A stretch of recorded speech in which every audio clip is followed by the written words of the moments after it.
Hey everyone, welcome.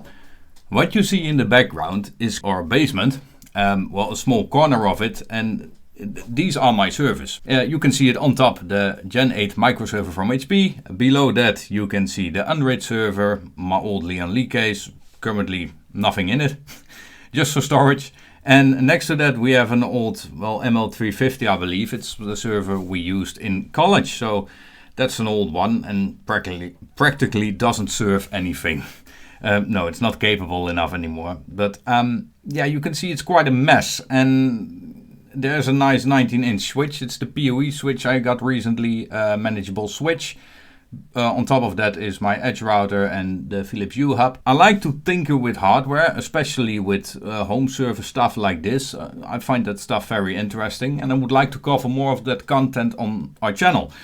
Yeah, but I'm practically out of room here, so there's changes to be made here. And if I want to do more server-like hardware on this channel, for example, older decommissioned hardware, which you can get very cheap, by the way, and it's fun to tinker with, you need room to store those servers. A rack mount chassis of about 18U would perfectly fit in here. So we have a 1U switch. And then, of course, we need a server case for our Unraid server as well. So I figured, let's go with this thing from Chenbro. And this is the RM42300. Yeah, the RM42300 server chassis. And I figured that this would be a nice fit for my R7 Unraid server. And it's quite a compact chassis, but I'm still waiting on some additions for the server build. So in this video we're just gonna have a quick look on this server chassis. I bought a second hand. We're gonna see if it's actually yeah, any good for me. This will be the first server chassis that I bought. Yeah, for myself that is. This is a 4U server case, so in combination with my switch, that will set me back for 5U. So an 18U rack mount will still have enough space for some additional servers. Yeah. So let's have a look on this case, and we'll start by the front of this case. As you can see, it has a nice cover, all metal. And if we open this up, 2 dust filters to keep dust out of your server. So behind this nice front cover, we have a front bay, well, sort of door with 2 thumb screws.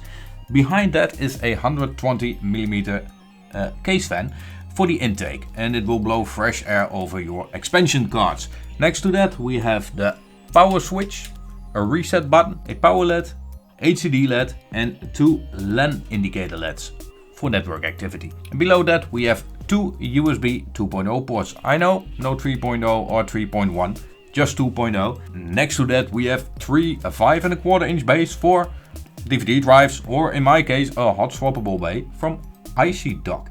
And that one can house 4 hard drives or SSDs, and yeah, you can hot swap them. I will not use them for that, but it's easy to access them if you want to replace a bad drive, for example. And well, that basically covers the front side. Let's have a look on the inside of this chassis. So let's dive into this case, and for that we'll need to remove the 2 screws on the back. Well, as you can see, it's a second-hand case, so we only have 1 screw left here. So we're gonna take that out. And we slide the top cover off like that. And if you have a look on the back of this cover, you can see a quick reference of all the features and, well, basically all the specifications of this case. Yeah, we're just gonna talk about that, so I'm just going to show you that. Let's start by the first thing, and that's this little intrusion switch. I don't exactly know if my Prime X470 Pro motherboard has a header for this, but yeah, we'll have to find out once we're going to assemble this. But the most important thing is that this case supports up to ATX motherboards, and you can see it by the standoffs. Another thing of this case is that it's not exactly that deep for a server case. So my graphics card, which is 29 centimeters, till about here, will perfectly fit in this case, but I ordered the first revision of this case, and that one has 2 of these, well, 5.25 inch bays. This apparently is the second revision with this little addition to it, and only 1 of those drive gauges. So the graphics card will probably not be a problem for me. Then if we have a look on the back of this case, you can see the two pre-installed 80mm fans. Now I couldn't find any information on the back of these fans, it's just blank. So these two fans will be replaced by two Delta fans, 4000 RPM and with PWM connectors, and these are only 3-pin connectors. So, and the same goes for the front. It supports another 80mm fan, so for the intake, because here's the drive gauge as well, and we can take that one out and let's have a look on the drive gauge. And this, of course, wouldn't be an issue to install the drives in this gauge. Yeah, but for ease of access, I prefer a hot swappable drive gauge.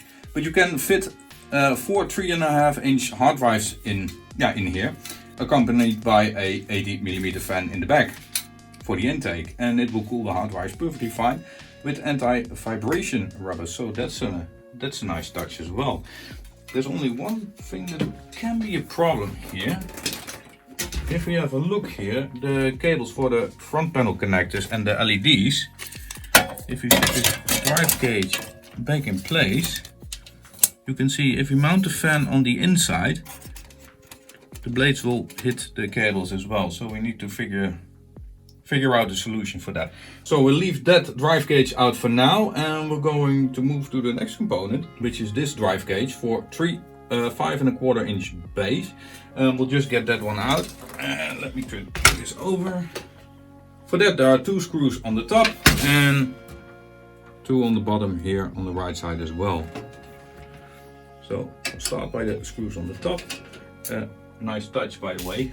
There's a very little screwdriver indicator for the people who don't know how to take them out, I guess. So let's get this drive gauge out like this.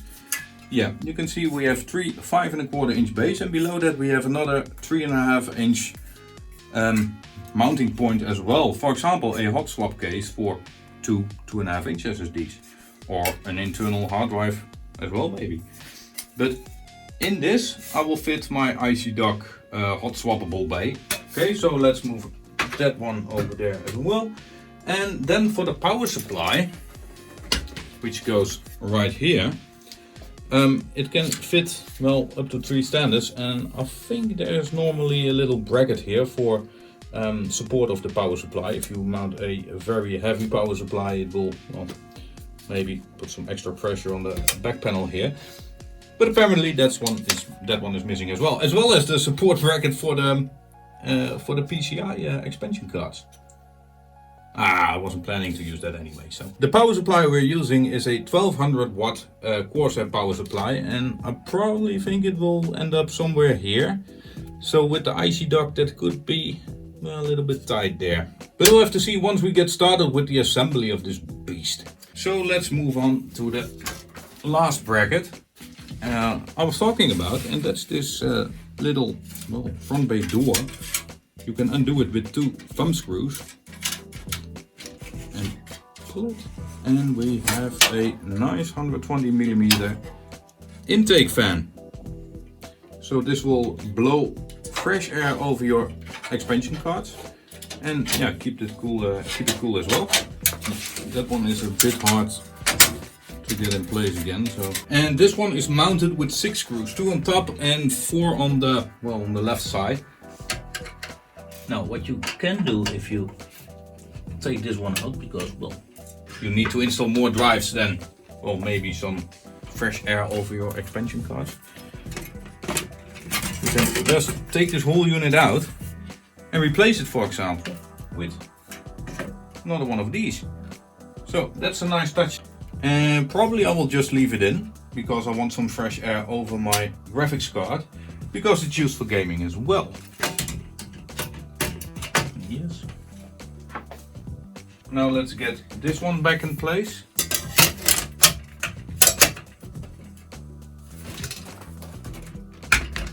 And last but not least, the hard drive gauge. Like that, yes. So now it's back in its original glory. as I mentioned before, I can't do the build video now because I'm still missing the IC dock, the Delta fans. But it's nice to know we can just use these fans at first and later on replace them with the Delta ones. So other than that, we have a little bag with screws here. And I hardly doubt it that these screws came with the case, but it's quite nice. But at least we have the 2 keys, so we can lock the case like that, and no one can steal my drives. Yeah. So that basically wraps it up for this case for now. I just wanted to show you guys, well, this case and the build quality I really like. The next video will be about assembling this case with my components of my Android server. And of course installing the IC dock, but I will tell you a bit more about the IC dock as well in that video. So for now I will just leave the video at this. If you have any comment suggestions, maybe some advice, you can leave them down in the comment section. Thank you all for watching and see you in the next one. Bye!